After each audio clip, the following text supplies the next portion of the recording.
yang sudah mateng ya. roasted atau grounded yang sudah matang, nanti Iya. harganya sudah puluhan kali lipat. Nah, Padahal bahan bakunya dari Indonesia. dari Indonesia.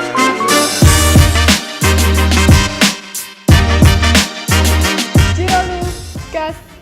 Gimana sih kalau satu usaha itu mau ekspor? Go internasional. Iya, go internasional. Apakah harus bicara kontainer-kontaineran, harus Iya bicara kan, biasanya seperti itu ya, Pak, ya. satu kapal gitu. Stigmanya tuh harus besar gitu. Iya, tidak demikian lah di dalam prakteknya. Ya kita semua tentunya kita tahu kan ada teman-teman yang ekspor itu yang dia mungkin bisa ya sebenarnya tidak ya kalau ekstrim satu piece barang itu kayaknya enggak. Nanggung di ongkir ya, Pak. Nah, persis. Itu yang biasa beli-beli online itu kan gitu. Wah, ini kok ongkirnya lebih besar mahal. ya. Barangnya harganya 7.000, ongkirnya 42.000 itu kan kayaknya belinya di Bitung sana kan. Iya. Nah, jadi memang di dalam perjalanan ini dan ini sudah cukup lama kami ngobrol-ngobrol dengan para pengusaha termasuk atau mungkin utamanya para pengusaha-pengusaha UMKM ya, saudara-saudara kita, teman-teman kita yang usaha menengah kecil gitu, itu kan tentunya perlu usaha mikro kecil dan menengah. Betul. Itu kan kadang-kadang punya produk gitu, yang bisa diekspor gitu. Sebelum kita nanti bicara mengenai bagaimana caranya, hal-hal apa yang bisa mereka dapatkan ketika mengunjungi klinik ekspornya baik di kantor wilayah maupun di kantor pengawasan dan pelayanan. Tentunya saya ingin review atau memberikan pandangan itu terkait dengan teman-teman UMKM yang berusaha. Jadi pandangan pengamatan kami selama ini itu kadang-kadang UMKM itu punya kelemahan di 3 hal yang perlu nanti kita bisa komunikasikan, kita bisa obrolkan lah kan itu. Kelemahan yang pertama itu adalah dari sisi kualitas produknya. Ya, kualitas produknya. Nah, kualitas produknya itu sering-sering tidak memenuhi persyaratan yang persyaratan di negara tujuan sana. Jadi gitu. masih pakai standarnya Indonesia seperti itu ya, Pak ya? Atau ya mungkin standarnya sendiri. Oh iya, standar sendiri juga bisa. Standarnya sendiri. Jadi kualitas terutama hal-hal yang terkait dengan karantina ya. Jadi itu misalkan bahan makanan atau bahan misalkan kerajinan yang terbuat dari kayu, terbuat dari kulit binatang atau bagian dari binatang yang seperti itu ada persyaratan namanya sanitari, fitosanitari itu. Jadi persyaratan karantina antara lain gitu. Belum lagi nanti mengenai persyaratan teknis gitu. Kalau kita punya SNI standar nasional Indonesia, tentunya mereka juga dari luar negeri punya sebutannya beda lagi. Sebutannya beda lagi gitu. SNA standar nasional asing. Afrika atau Amerika atau mana gitu kan gitu. Pasti begitu. Nah, itu nanti bisa dikonsulkan dengan kami di klinik ekspor. Nanti kami kan ada sumber-sumber yang bisa di sana itu persyaratannya begini sampai gitu. Sedetil persyaratan itu bisa juga ya Pak bisa dilayani. Ditanyakan. Nah, itu kelemahan yang pertama. Kelemahan yang kedua adalah kuantitas jumlah. Wah, ini tadi kualitas. Iya, kualitas. Nah, kalau kualitasnya sudah memenuhi, kemudian teman-teman UMKM itu kadang-kadang atau sering-sering kedodoran ketika dapat pesanan banyak gitu. Iya tuh. Jadi ya kalau 5 pieces, 10 pieces oke, begitu orangnya puas, 1000, kemudian 10 pieces, 100 gitu. pieces, 1000 pieces, kelabaan itu kontinuitas. Nah, itu gimana tuh Pak asistensinya? Itu ini nun sewu ini, mohon maaf ini kadang-kadang antara satu pengusaha dengan pengusaha lain itu ora rukun. Waduh, itu ya. Jadi mereka itu bersaing. Jadi kalau misalkan ada yang datang ke dia tidak punya barang, sementara dia tahu ada temennya yang punya barang yang dicari. Tapi itu ada masalah. sering-sering nggak ngasih tahu Iya. gitu. Dia bilang oh nggak ada itu barang kayak begitu itu kan itu. Nah kalau menurut saya, menurut kami kan mestinya Kerjasama ya, iya, Pak. kerjasama Memenuhi aja, permintaan gitu. gitu kan. Itu. Jadi ini yang saya lihat ketika saya pergi ke Thailand. Saya kan seneng durian ya, gitu. Saya pengen tahu sih kalau durian Thailand itu nanamnya gimana sih, Iya. gitu. Kalau di tempat kita kan, oh ya satu kebun dia punya 5 pohon durian, 2 pohon durian kan gitu. Kalau di Thailand sana itu berpuluh-puluh hektar itu durian kabeh kan gitu. Dan itu yang punya bisa berpuluh-puluh orang. Jadi nanti marketingnya cuma satu, jadi nggak ada orang Terorganisir ya, Pak, gitu. seperti itu. Itu terus demikian juga dengan padi. Nah itu gambarannya ya, itu gambarannya ya. Itu mestinya kompak lah. Mestinya Harusnya kompak, gitu ya, Pak. yang sejenis ataupun yang misalkan tidak sejenis tapi ada konsorsiumnya. Jangan ada dusta di antara kita. Itu dalam prakteknya kan gitu. Nah itu jadi kualitas kemudian kuantitas itu tidak bisa memenuhi. Akhirnya orang sana kapok kan, nggak lagi menghubungi. Nah yang ketiga itu adalah kontinuitas, keberlanjutan. Kualitasnya sudah bisa dipenuhi, kuantitasnya sudah bisa dipenuhi, tapi kemudian ketika ada pesanan lagi kelabaan.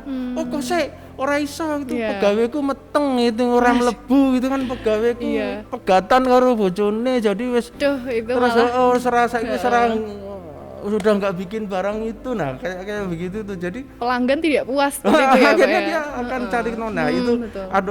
ada tiga persoalan dasar itu yang sebetulnya tidak hanya kaitannya nanti dia produk ekspornya gitu, tetapi untuk pemasaran dalam negeri pun akan menemui kesulitan ketika 3 tas kualitas, kuantitas dan kontinuitas itu tidak dipenuhi, tidak bisa dihandle oleh mereka. Nah itu mohon teman-teman, sedulur-sedulur UMKM itu please kompak lah kan gitu. Kompak. Tapi good newsnya ada teman-teman ya, meskipun masih ada ya kelompok-kelompok ya di Malang ini, tapi kelompoknya sudah lumayan besar lah gitu, lumayan besar. Ada namanya kelompok A, kelompok B, kelompok C lah, monggo saja nggak apa-apa gitu. Karena anggotanya yang sering kontak dengan kami di kantor wilayah itu juga mereka dari kelompok-kelompok tertentu, monggo silahkan nggak apa-apa. Tapi kalau misalkan itu bisa berkembang gitu berkembang besar itu, karena Malang ini Malang Raya lah gitu. Jadi kota madya, kabupaten, kemudian Kota Batu itu punya potensi yang sangat luar biasa. Demikian juga dengan wilayah kerja kantor wilayah Bea Cukai Jawa Timur 2 itu mulai dari Magetan sampai Banyuwangi sana tambah itu lebih luas ya lagi lebih luas lagi dan potensinya amat sangat besar, termasuk di dalamnya perkebunan. Nah gitu. ini nih Pak, apa aja sih Pak sebenarnya komoditi apa aja nih yang sering teman-teman tanyakan untuk diekspor gitu ke kantor Bea Cukai? Memang ada, saya tidak menyebut merek ya, tetapi artinya tidak jenisnya menyebut nama perusahaan, tetapi ada sekarang berkembang hasil perkebunan. Hasil perkebunan itu pisang. Oh pisang juga? Iya, pisang terutama, terus kemudian nanas, itu. Terus kemudian mungkin nanti akan ada produk-produk lain seperti misalkan salak, jangan lupakan apel Malang gitu. Nah ini mungkin juga produk-produk yang masuk dalam kategori hortikultura yang lain. Nah itu ada fasilitas khusus itu, ada kawasan berikat hortikultura. Jadi kawasan berikat itu satu kawasan yang diawasi oleh Bea Cukai, yang dia itu kemudian perizinannya dari Bea Cukai. Nah itu ada kemudahan dalam hal mereka itu membeli atau mengadakan mesin-mesin itu yang digunakan nanti untuk memproduksi. Kalau ini kita bicara hortikultura keangelman hortikultura. Nah itu bajaknya misalkan gitu, mesin pengolah tanahnya, sepanjang dia memang hanya dipakai di situ itu ya di dalam area yang telah ditetapkan itu, nanti dia bisa mendapatkan kemudahan perpajakan dan biaya masuknya. Demikian juga dengan barang-barang lain, plastik pengemasnya, kardus pengemasnya, alat-alat yang dipakai, pupuk gitu. Nah, ini yang sudah sekarang mulai dikembangkan. Ada beberapa daerah tingkat 2 di Jawa Timur, di wilayah kerja Jawa Timur 2, di Provinsi Jawa Timur bagian selatan ini, misalkan Blitar, itu terus kemudian nanti menyusul Bondowoso, insya Allah untuk nanti bisa ada plotnya, demonstration plot. Nah, ini produknya sementara ini yang orang lebih tertarik pisang ya. Pisang. Berarti ke buah-buahan ya? Iya, buah-buahan. Tetapi untuk produk-produk yang lain juga banyak. Bisa. Terus kemudian juga kopi. Nah, kopi itu di area Jawa Timur khususnya itu di area Jawa Timur khususnya di beberapa tempat yang tinggi-tinggi dataran tinggi itu penghasil kopi ini. Kopinya bagus-bagus.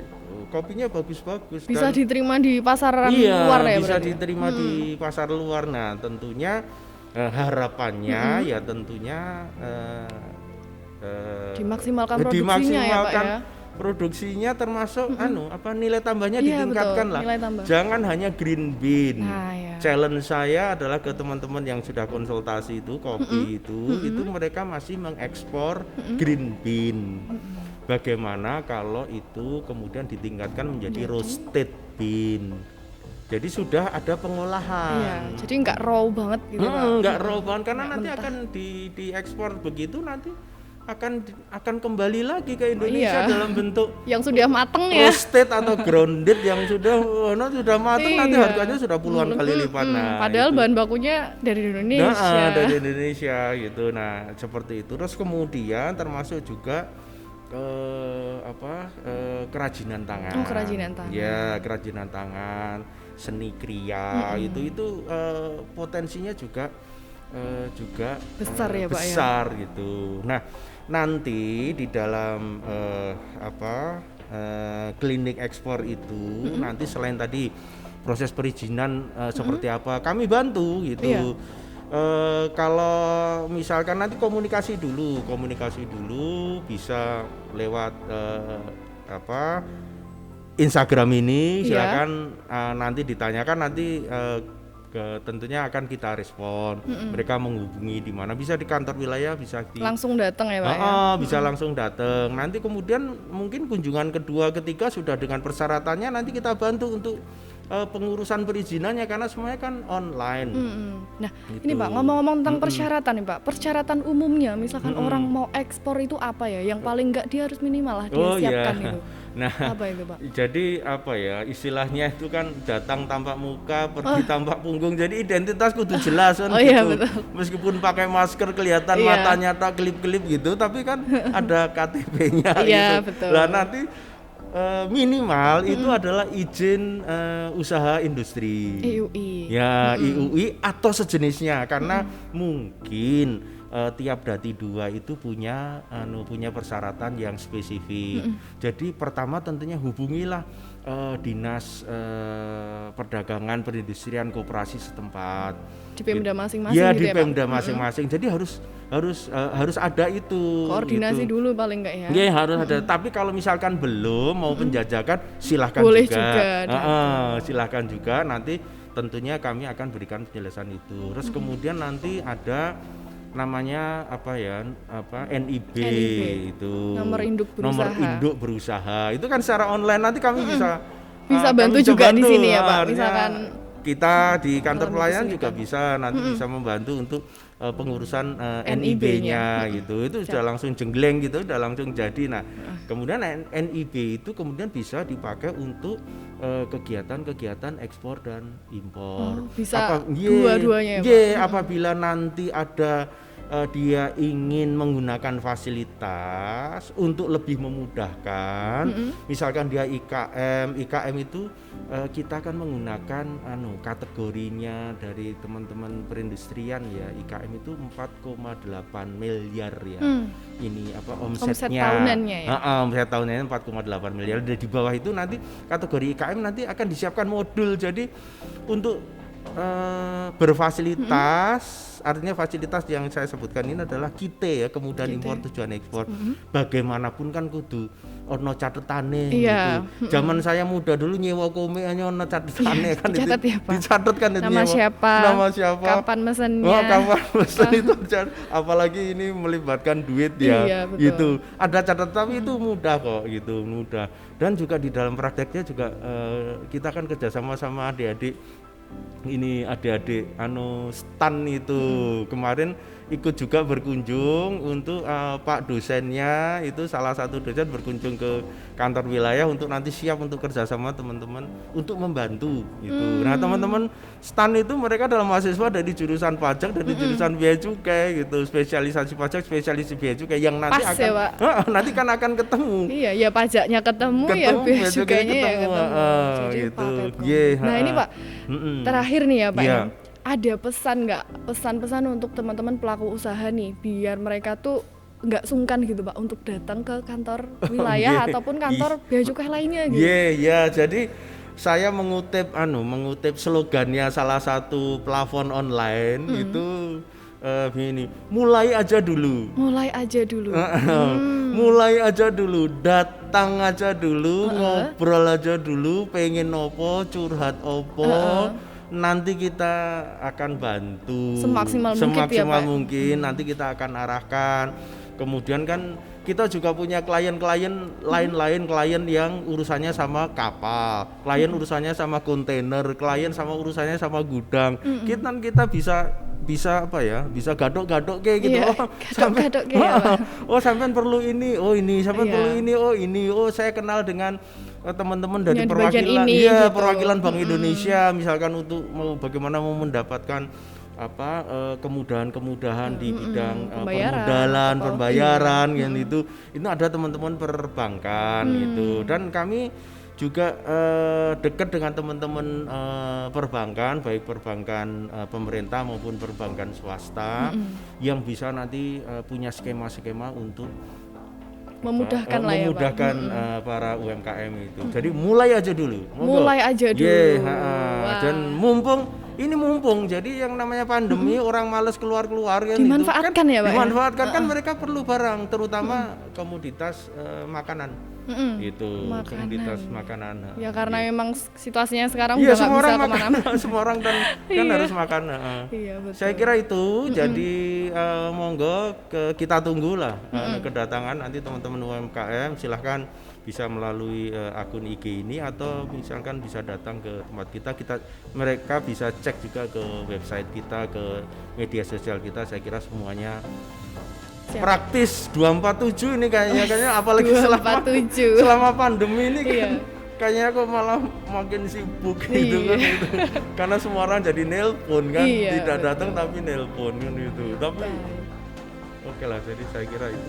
Baik, terima kasih Pak ini sharingnya tentang klinik ekspor. Pasti teman-teman nih merasain informasi yang sangat bermanfaat sekali untuk apalagi untuk siapa tahu kan keluarganya sendiri juga butuh informasi nih Pak tentang ekspor seperti ini. Jadi teman-teman, misalkan kalian membutuhkan informasi lebih lanjut, jangan pernah sungkan untuk datang ke kantor bea cukai manapun ya Pak. Mau kantor pelayanan boleh, mau kantor wilayah juga boleh atau juga hubungi kami di nomor telepon kami atau juga bisa menghubungi melalui media sosial kantor kami juga. Demikian, apabila teman-teman merasa informasi ini bermanfaat, jangan lupa komen, like, dan share ke teman-teman yang lain supaya teman-teman yang lain juga bisa tahu informasi ini. Sampai jumpa. Thank you, terima kasih.